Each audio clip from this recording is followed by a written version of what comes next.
IELTS 15. Published by Cambridge University Press and Cambridge Assessment English 2020. This recording is copyright. Test 1. This is the IELTS listening test. You will hear a number of different recordings and you will have to answer questions on what you hear. There will be time for you to read the instructions and questions, and you will have a chance to check your work. All the recordings will be played once only. The test is in 4 parts. At the end of the test, you will be given 10 minutes to transfer your answers to the answer sheet. Now turn to Part 1.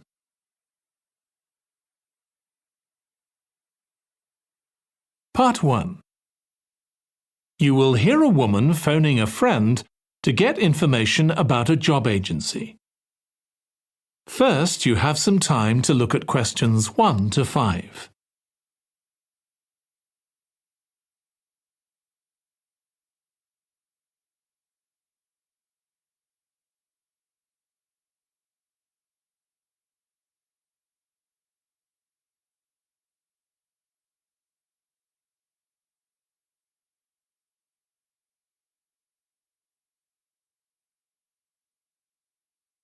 Now listen carefully and answer questions 1 to 5. Hello, William. This is Amber. You said to phone if I wanted to get more information about the job agency you mentioned. Is now a good time? Hi, Amber. Yes, fine. So the agency I was talking about is called Bankside. They're based in Docklands. I can tell you the address now. 497 East Side. OK, thanks. So is there anyone in particular I should speak to there? The agent I always deal with is called Becky Jameson. Let me write that down. Becky Jameson. Jameson.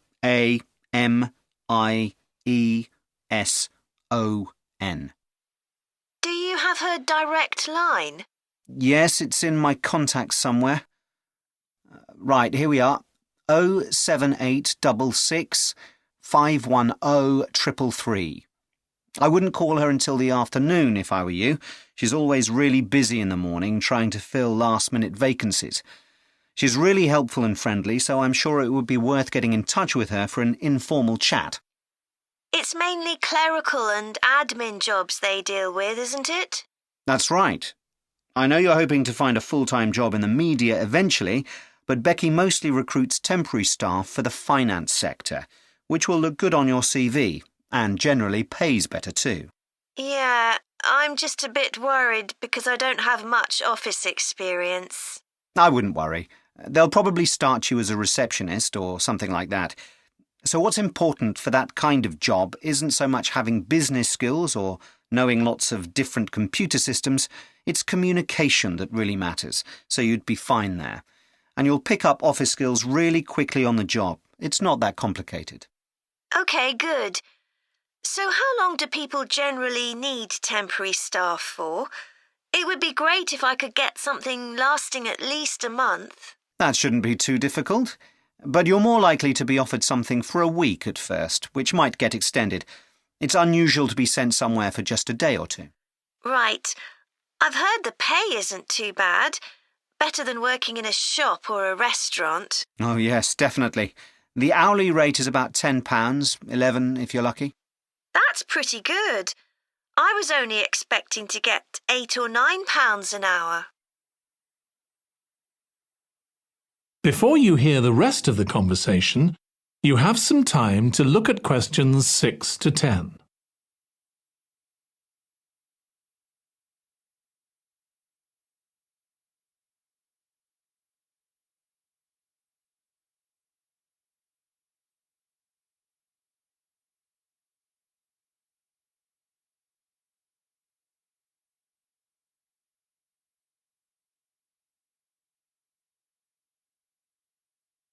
Now listen and answer questions 6 to 10. Do you want me to tell you anything about the registration process? Yes, please. I know you have to have an interview. The interview usually takes about an hour, and you should arrange that about a week in advance. I suppose I should dress smartly if it's for office work. I can probably borrow a suit from Mum. Good idea. It's better to look too smart than too casual. Will I need to bring copies of my exam certificates or anything like that? No, they don't need to see those, I don't think. What about my passport? Oh yes, they will ask to see that. OK. I wouldn't get stressed about the interview, though. It's just a chance for them to build a relationship with you, so they can try and match you to a job which you'll like. So there are questions about personality that they always ask candidates, fairly basic ones, and they probably won't ask anything too difficult, like what your plans are for the future. Hope not. Anyway, there are lots of benefits to using an agency. For example, the interview will be useful because they'll give you feedback on your performance so you can improve next time. And they'll have access to jobs which aren't advertised. Exactly. Most temporary jobs aren't advertised. And I expect finding a temporary job this way takes a lot less time. It's much easier than ringing up individual companies. Yes, indeed. Well, I think I've covered everything. That is the end of Part 1. You now have 1 minute to check your answers to Part 1.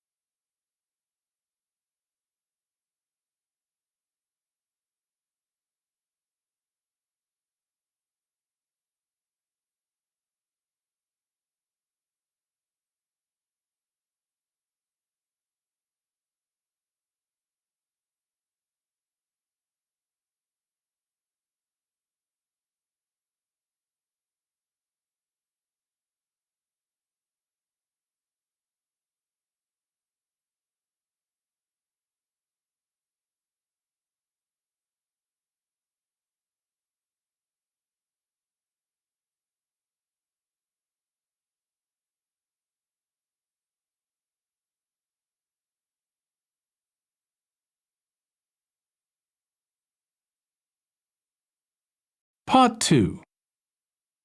You will hear a woman giving a presentation about a holiday on an island in Britain that her company organises.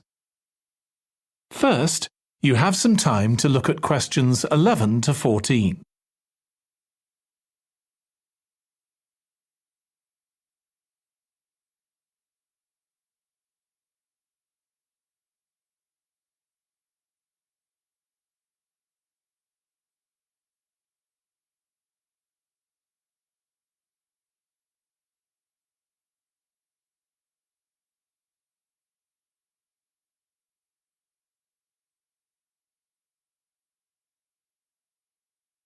Now listen carefully and answer questions 11 to 14. Good morning. My name's Erica Matthews, and I'm the owner of Matthews Island Holidays, a company set up by my parents. Thank you for coming to this presentation, in which I hope to interest you in what we have to offer. We're a small family-run company, and we believe in the importance of the personal touch. So we don't aim to compete with other companies on the number of customers. What we do is build on our many years' experience, more than almost any other rail holiday company, to ensure we provide perfect holidays in a small number of destinations, which we've got to know extremely well. I'll start with our 6-day Isle of Man holiday. This is a fascinating island in the Irish Sea, with Wales to the south, England to the east, Scotland to the north, and Northern Ireland to the west. Our holiday starts in Heysham, where your tour manager will meet you. Then you'll travel by ferry to the Isle of Man. Some people prefer to fly from Luton instead, and another popular option is to go by train to Liverpool and take a ferry from there. You have 5 nights in the hotel, and the price covers 5 breakfasts and dinners and lunch on the 3 days when there are organised trips. Day 4 is free, and most people have lunch in a cafe or restaurant in Douglas. The price of the holiday includes the ferry to the Isle of Man, all travel on the island, the hotel, and the meals I've mentioned. Incidentally, we try to make booking our holidays as simple and fair as possible, so unlike with many companies, the price is the same whether you book 6 months in advance or at the last minute, and there's no supplement for single rooms in hotels.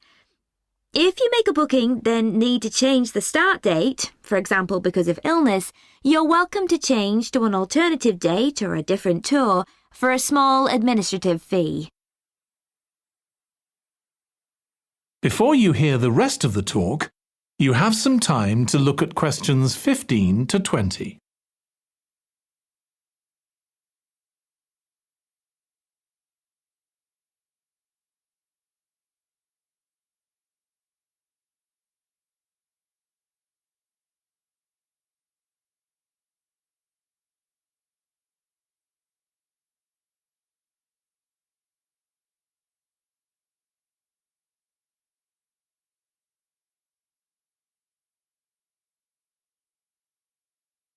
Now listen and answer questions 15 to 20.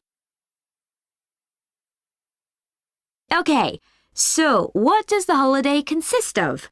Well, on day 1, you'll arrive in time for a short introduction by your tour manager, followed by dinner in the hotel. The dining room looks out at the river, close to where it flows into the harbour, and there's usually plenty of activity going on. On day 2, you'll take the coach to the small town of Peel, on the way calling in at the Tynwald exhibition. The Isle of Man isn't part of the United Kingdom, and it has its own parliament called Tynwald. It's claimed that this is the world's oldest parliament that's still functioning, and that it dates back to 979. However, the earliest surviving reference to it is from 1422, so perhaps it isn't quite as old as it claims. Day 3, we have a trip to the mountain Snaefell. This begins with a leisurely ride along the promenade in Douglas in a horse-drawn tram. Then you board an electric train which takes you to the fishing village of Laxey. From there, it's an 8-kilometre ride in the Snaefell Mountain Railway to the top. Lunch will be in the cafe, giving you spectacular views of the island. Day 4 is free for you to explore, using the pass which we'll give you. So you won't have to pay for travel on local transport or for entrance to the island's heritage sites.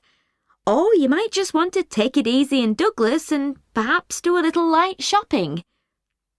The last full day, day 5, is for some people the highlight of the holiday, with a ride on the steam railway from Douglas to Port Erin. After some time to explore, a coach will take you to the headland that overlooks the Calf of Man, a small island just off the coast. From there, you continue to Castletown, which used to be the capital of the Isle of Man and its medieval castle. And on day 6, it's back to the ferry, or the airport if you flew to the island, and time to go home. Now, I'd like to tell you a bit more.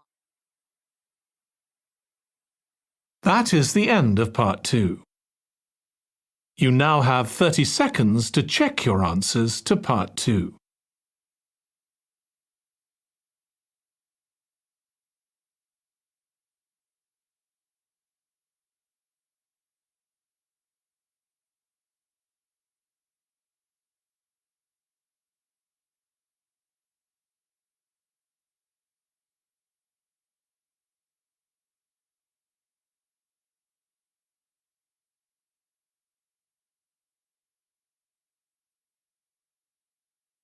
Part 3.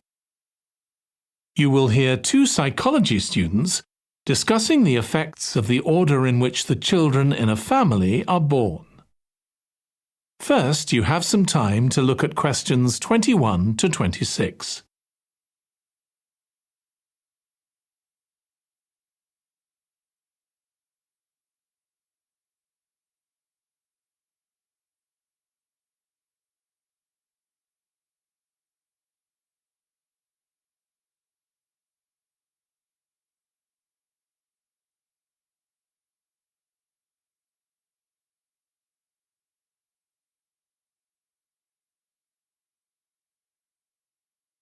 Now listen carefully and answer questions 21 to 26.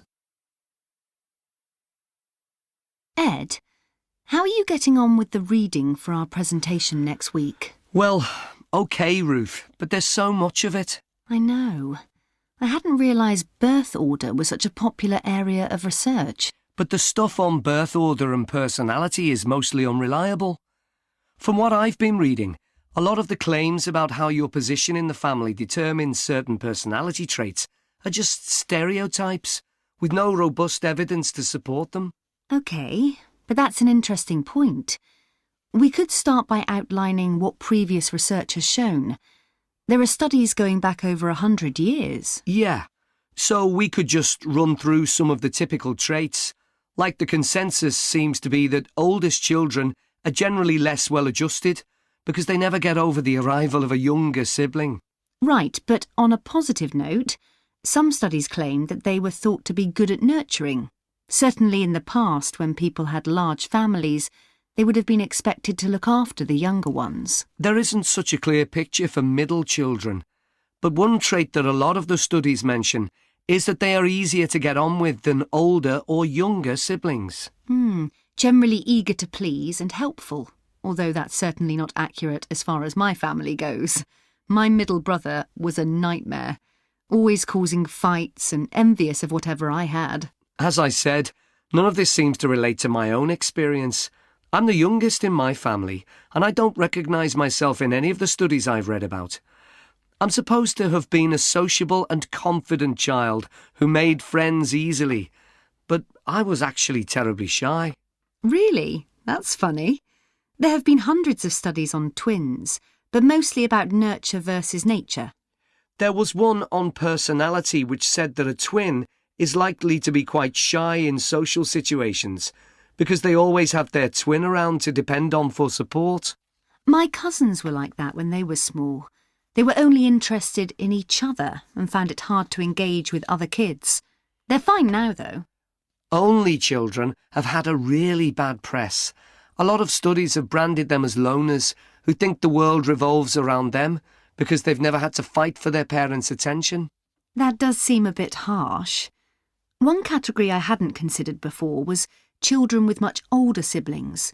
A couple of studies mentioned that these children grow up more quickly and are expected to do basic things for themselves, like getting dressed. I can see how that might be true, although I expect they're sometimes the exact opposite, playing the baby role and clamouring for special treatment. Before you hear the rest of the discussion, you have some time to look at questions 27 to 30.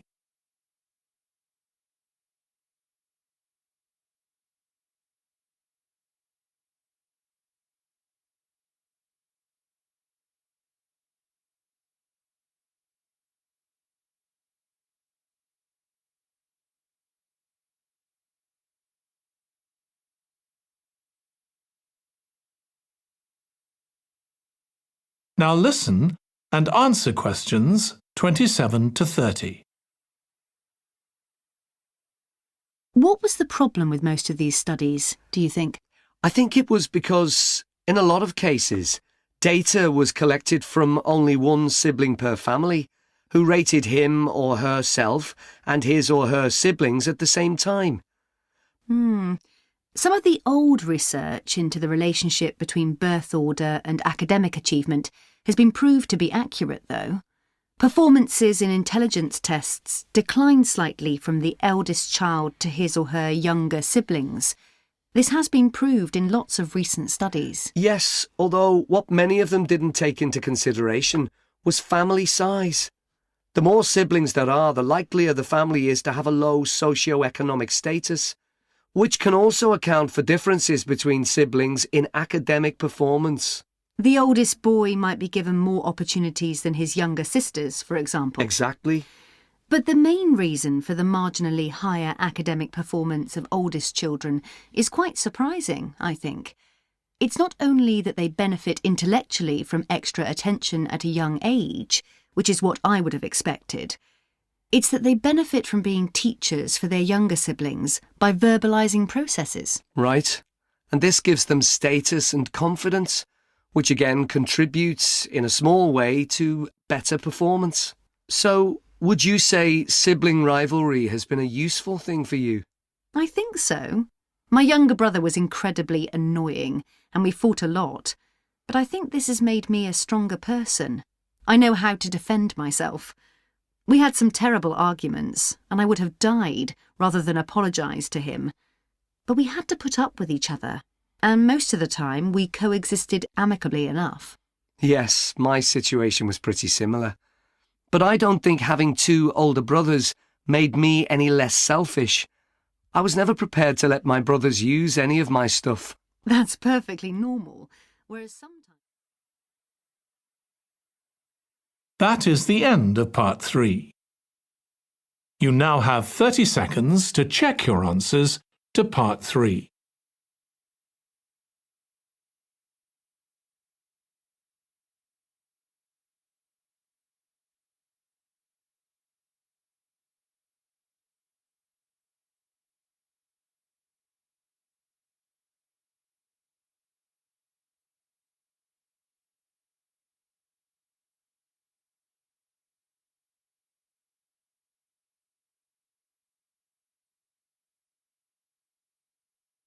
Part 4. You will hear a student giving a presentation about a type of tree known as the eucalyptus, which is common in Australia. First, you have some time to look at questions 31 to 40.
Now listen carefully and answer questions 31 to 40.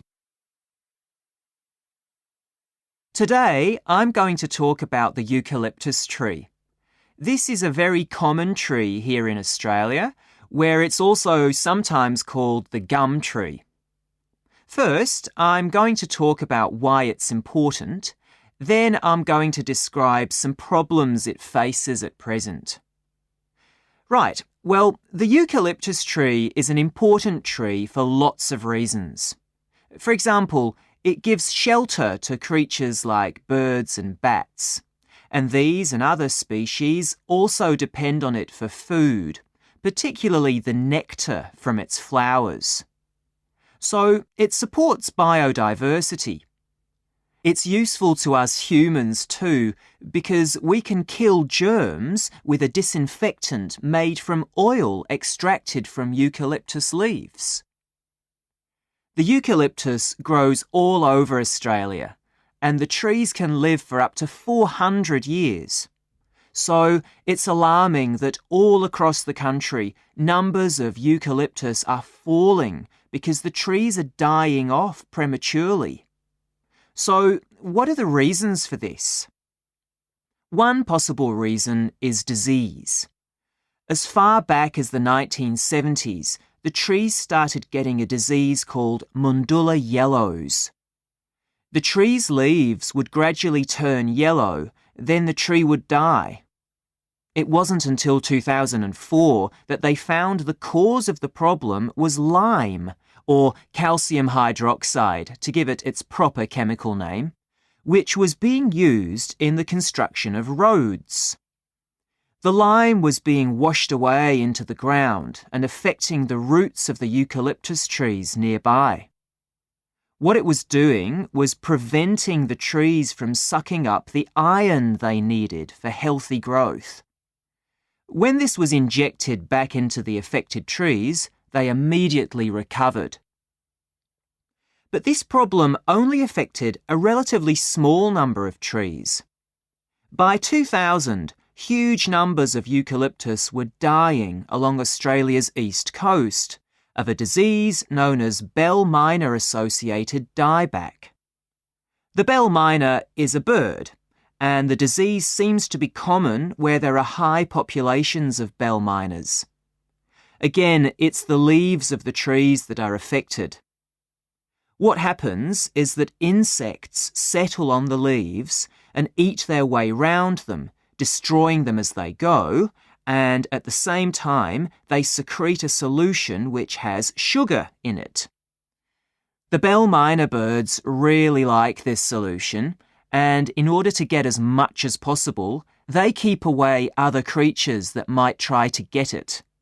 So these birds and insects flourish at the expense of other species, and eventually so much damage is done to the leaves that the tree dies.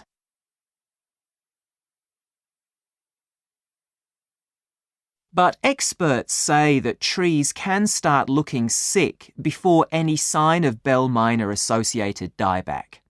So it looks as if the problem might have another explanation. One possibility is that it's to do with the huge bushfires that we have in Australia. A theory proposed over 40 years ago by ecologist William Jackson is that the frequency of bushfires in a particular region affects the type of vegetation that grows there. If there are very frequent bushfires in a region, this encourages grass to grow afterwards, while if the bushfires are rather less frequent, this results in the growth of eucalyptus forests. So why is this? Why do fairly frequent bushfires actually support the growth of eucalyptus? Well, one reason is that the fire stops the growth of other species which would consume water needed by eucalyptus trees. And there's another reason. If these other quick-growing species of bushes and plants are allowed to proliferate, they harm the eucalyptus in another way by affecting the composition of the soil and removing nutrients from it. So some bushfires are actually essential for the eucalyptus to survive as long as they are not too frequent. In fact, there's evidence that Australia's Indigenous people practiced regular burning of bushland for thousands of years before the arrival of the Europeans. But since Europeans arrived on the continent, the number of bushfires has been strictly controlled. Now, scientists believe that this reduced frequency of bushfires to low levels has led to what's known as dry rainforest, which seems an odd name as usually we associate tropical rainforest with wet conditions. And what's special about this type of rainforest? Well, unlike tropical rainforest, which is a rich ecosystem, this type of ecosystem is usually a simple one. It has very thick, dense vegetation, but not much variety of species. The vegetation provides lots of shade, so one species that does find it ideal is the bell miner bird, which builds its nests in the undergrowth there. But again, that's not helpful for the eucalyptus tree. That is the end of Part 4. You now have 1 minute to check your answers to Part 4.